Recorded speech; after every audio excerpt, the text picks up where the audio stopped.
നമസ്കാരം, ഞാൻ ഡോക്ടർ അവന്തിക. ചങ്ങമ്പള്ളി കൈവല്യ ആയുർവേദ വില്ലേജിലെ ഡോക്ടറാണ്. ഇന്ന് ഞാൻ സംസാരിക്കാൻ പോകുന്നത് ഗർഭിണി പരിചരണത്തെക്കുറിച്ചാണ്. ഗർഭധാരണത്തിന് ശേഷം 9 മാസക്കാലം ഒരു സ്ത്രീക്ക് ലഭിക്കേണ്ട പരിചരണത്തെയാണ് ഗർഭിണി പരിചരണം എന്ന് പറയുന്നത്. ഇന്ന് നമ്മുടെ സമൂഹം പ്രസവശേഷം ഒരു സ്ത്രീക്ക് നൽകേണ്ട പരിചരണത്തെക്കുറിച്ച് വളരെ ബോധവാന്മാരാണ്. പ്രസവശേഷം ഒരു സ്ത്രീക്ക് വേണ്ട പ്രസവരക്ഷാ മരുന്നുകൾ, സൂതികാ പരിചരണം എന്നിവയെല്ലാം നമ്മൾ കൃത്യമായി അവർക്ക് നൽകുന്നുണ്ട്.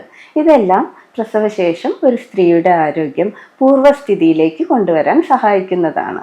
എന്നാൽ ഒരു കുഞ്ഞിൻ്റെ ശാരീരികവും മാനസികവുമായ വളർച്ച ആരംഭിക്കുന്നത് ഗർഭാവസ്ഥയിലിരിക്കുമ്പോഴാണ്.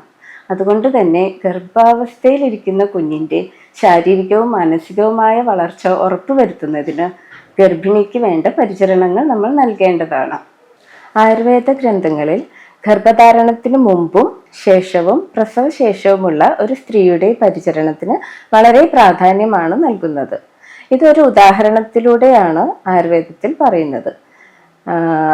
പൂർണ്ണമിവ തൈലപാത്രം എന്നാണ് സ്ത്രീനെ ഉപമിക്കുന്നത്.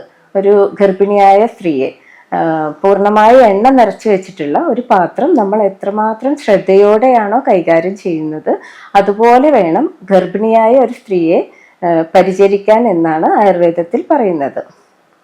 ആയുർവേദത്തിൽ ഗർഭിണി പരിചരണത്തെ 3 വിഭാഗമായിട്ടാണ് പറയുന്നത്.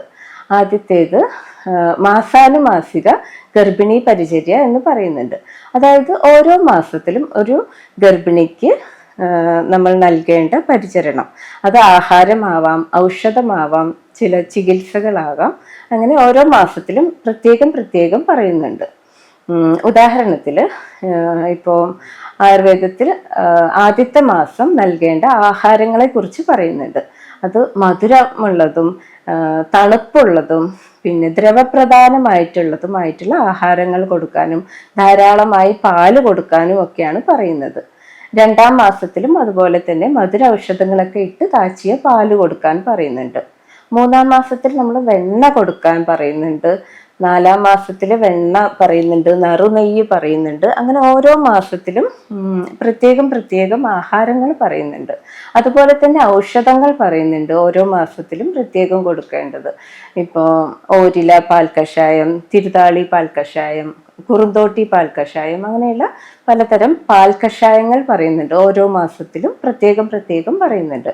ഇതെല്ലാം ഓരോ മാസത്തിലും വരാൻ സാധ്യതയുള്ള അസുഖങ്ങളെ പ്രതിരോധിക്കാനും ഓരോ മാസത്തിൽ കുഞ്ഞിൻ്റെ വളർച്ചയ്ക്ക് ആവശ്യമായിട്ടുള്ള പോഷകങ്ങൾ കൃത്യമായി ലഭിക്കാനും ഒക്കെ വേണ്ടിയാണ് പറഞ്ഞിട്ടുള്ളത്.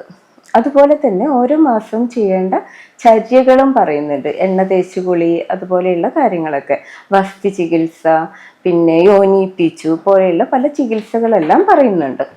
ഇങ്ങനെയുള്ള ഗർഭിണി ചര്യകൾ പാലിക്കുന്നത് വഴി ആരോഗ്യമുള്ള ഒരു ഗർഭകാലവും പൂർണ്ണ ആരോഗ്യമുള്ള ഒരു കുഞ്ഞിനെയും ലഭിക്കുന്നു. ഈ വീഡിയോ നിങ്ങൾക്ക് ഉപകാരപ്രദമായി എന്ന് വിശ്വസിക്കുന്നു. നന്ദി.